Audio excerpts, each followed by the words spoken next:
Emperor Constantine is an immensely fascinating figure within church history. He was central to what is known as the Edict of Milan in 313 CE, which was an agreement that is best known for giving Christianity legal status within the Roman Empire. Christianity used this legality and support from Constantine to rise to a prominent position within Rome. But that's about where the consensus ends in regard to Constantine and his faith in Christianity. People debate whether he truly converted, or if it was just a political maneuver to consolidate his power, with some arguing that he was a man of great faith, while others say he never truly believed. It was all political, and of course there are many arguments between those two poles. One argument regarding Constantine is that he defined little o Orthodox Christianity, that the foundation of the Roman Catholic, big O Orthodox Church, and most Protestant denominations was laid, not by theologians, scholars, pastors, popes, or bishops, but by a politician. And at best, Constantine was a fairly young, faithful convert to Christianity, and at worst, he was a pagan, politically scheming to build his own power when he possibly defined little o orthodoxy. So let's explore whether an emperor and not a theologian defined Christianity.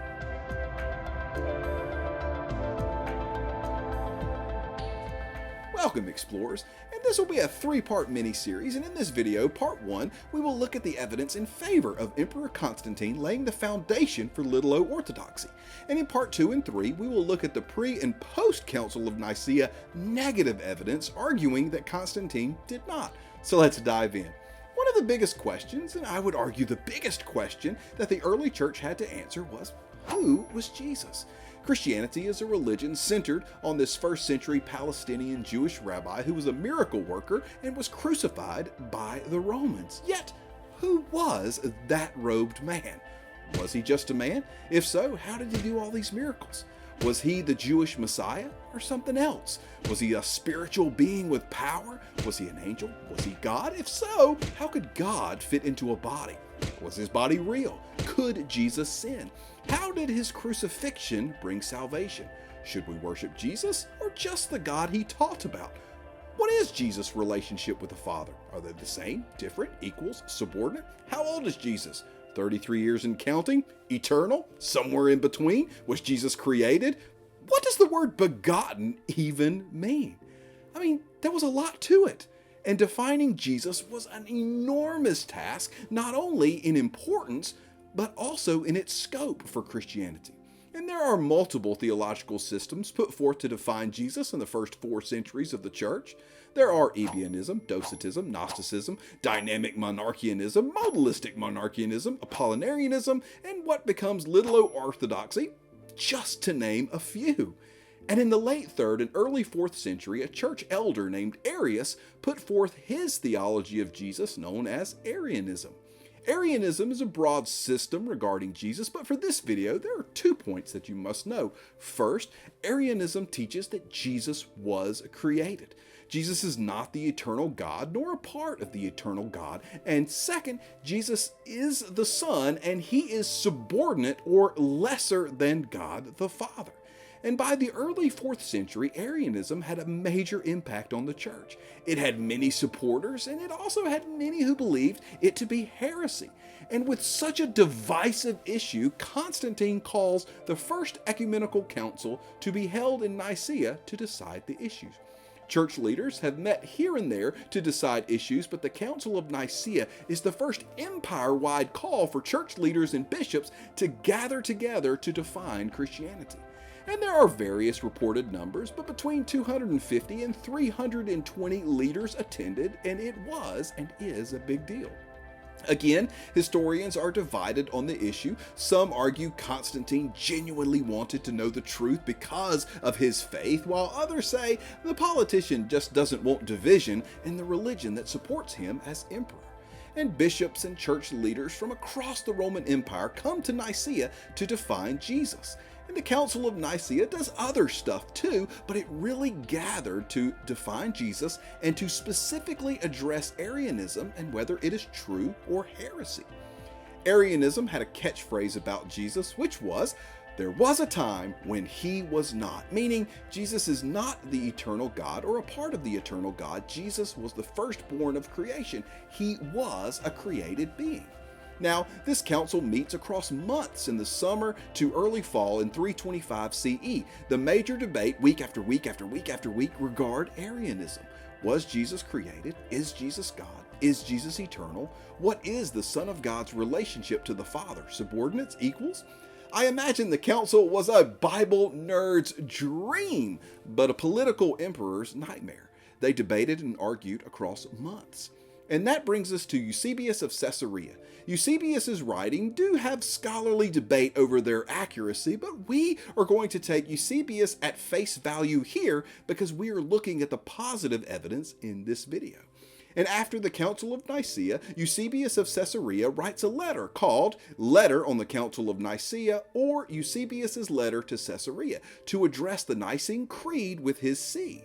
And in this letter, Eusebius makes two unbelievable claims. First, he writes that a group Eusebius calls ourselves, I don't know if that is Eusebius of Caesarea and a few others, or if the ourselves is all the church leaders present, but a group he calls ourselves puts forth a creed before the council defining Jesus and Christianity.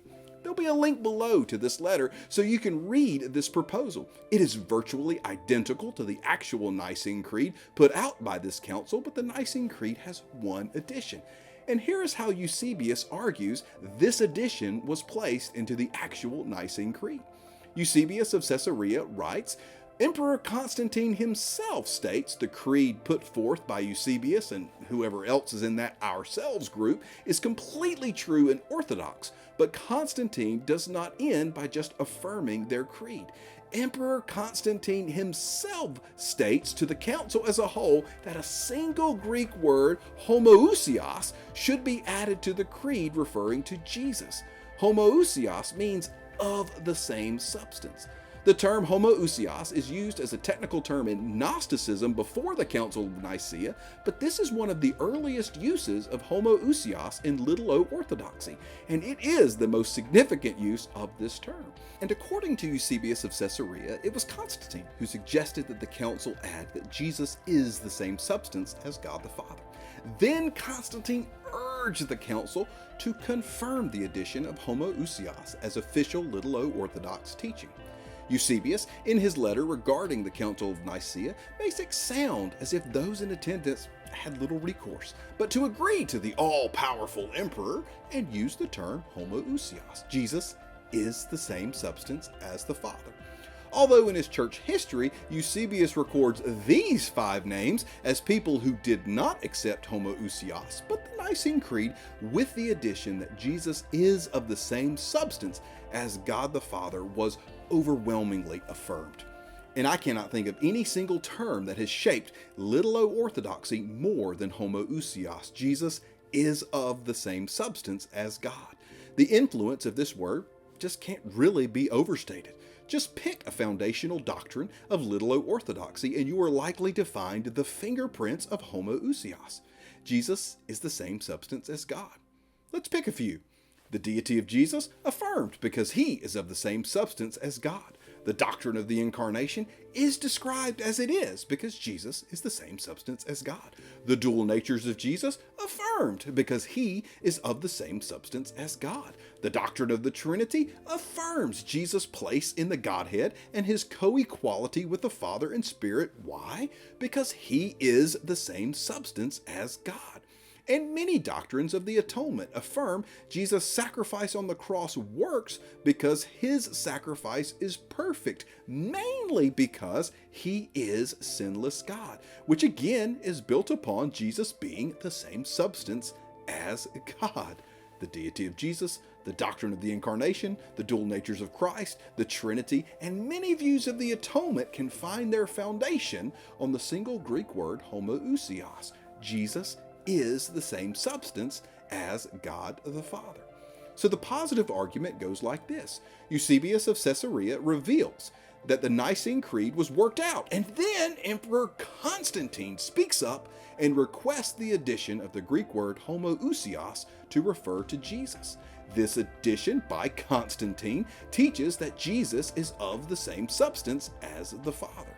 and Jesus, being the same substance as the Father, is a cornerstone in the deity of Jesus, the doctrine of the incarnation, the dual natures of Christ, the Trinity, and many views of the atonement, just to name a few. Basically, it is foundational to many of the key doctrines of little o orthodoxy that are still held today. And since it was Emperor Constantine that pushed for the term, he therefore defined little o orthodoxy by the addition of this single idea: Jesus is the same substance as the Father. Now, before you little o orthodox armchair theologians start typing the problems with this view of Constantine, please be patient. This again is the positive evidence that Constantine shaped little o orthodoxy. I will follow up this video with 2 more videos, part 2 and 3, where we will look at the problems with this theory. But it is still amazing. It is amazing that a politician may have given such a doctrine-shaping term to little o orthodox Christianity.